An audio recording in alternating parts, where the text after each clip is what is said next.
Hi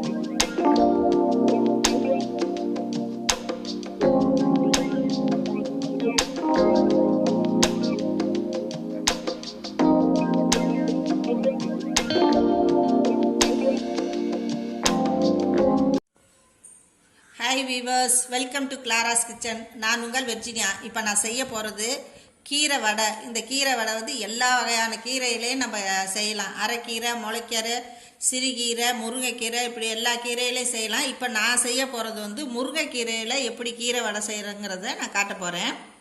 இப்போ அதுக்கு நான் வந்து ஒரு 200 கிராம் கடலை பருப்பை எடுத்து 2 மணி நேரத்துக்கு முன்னாடி ஊற வச்சு அதை நல்லா கழுவி தண்ணியை ஈர்த்துட்டு வச்சுருக்கிறேன். இப்போ இதை வந்து நம்ம மிக்சியில் அரைச்சிக்கணும், கொஞ்சம் குறப்பாக அரைச்சிக்கணும்.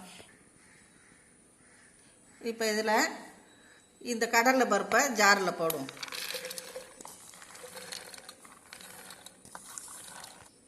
இதில் 1 ஸ்பூன் சோம்பு போட்டுக்கிறேன்.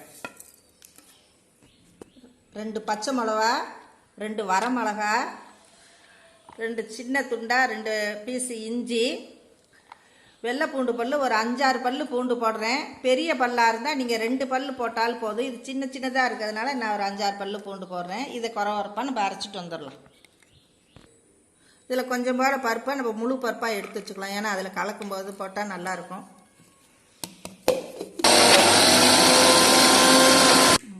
இப்போ பாருங்கள், இதை குறப்பாக நான் அரைச்சிக்கிட்டேன். இப்போ இதை ஒரு பவுலில் போட்டுக்கலாம்.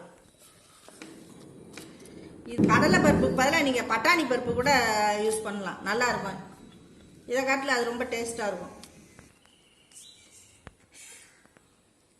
இப்போ இதில் நான் கொஞ்சம் பொடியாக நறுக்கி வச்சா கருவேப்பிலை, கொத்தமல்லி அதில் போட்டுக்கிறேன். ஒரு பெரிய வெங்காயத்தை பொடியாக நறுக்கினதை இதில் போடுறேன். கொஞ்சம் ஊறி வச்ச முழு பருப்பை நான் எடுத்து வச்சேன்ல, அதையும் நான் இதில் போட்டுக்கிறேன். முருங்கைக்கீரையை கழுவி வச்சுருக்கிறேன், இதையும் போட்டிருக்கோம். இதுக்கு தேவையான உப்பு போட்டுக்கலாம்.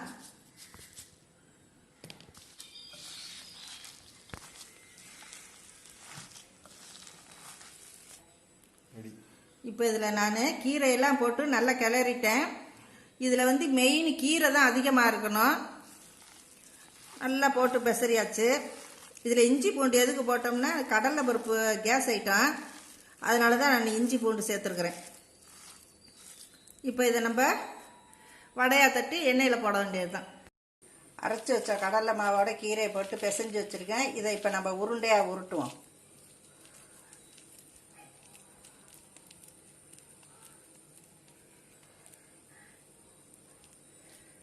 லேசாக அப்படி ப்ரெஸ் பண்ணி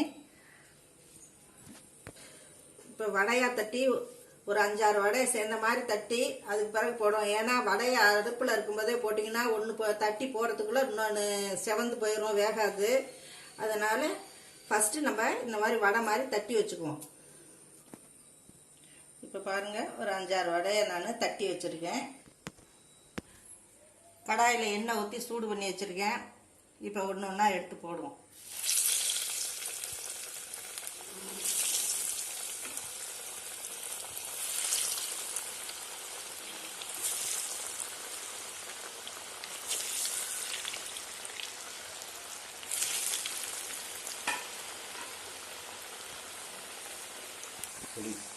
எண்ணெய் காஞ்சனுமே அதை அனலை அடக்கிக்கங்க, ஏன்னா போட்டனுமே மேலே செவந்துடும், உள்ளே வேகாது. மிதமான சூட்டில் இதை வேக வச்சு நம்ம எடுக்கணும்.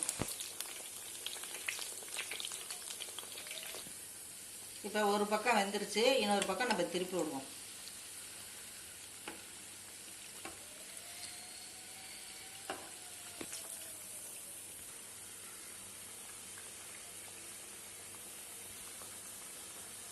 இப்போ வெந்துருச்சு. இப்போ இதை நம்ம எடுத்துடலாம்.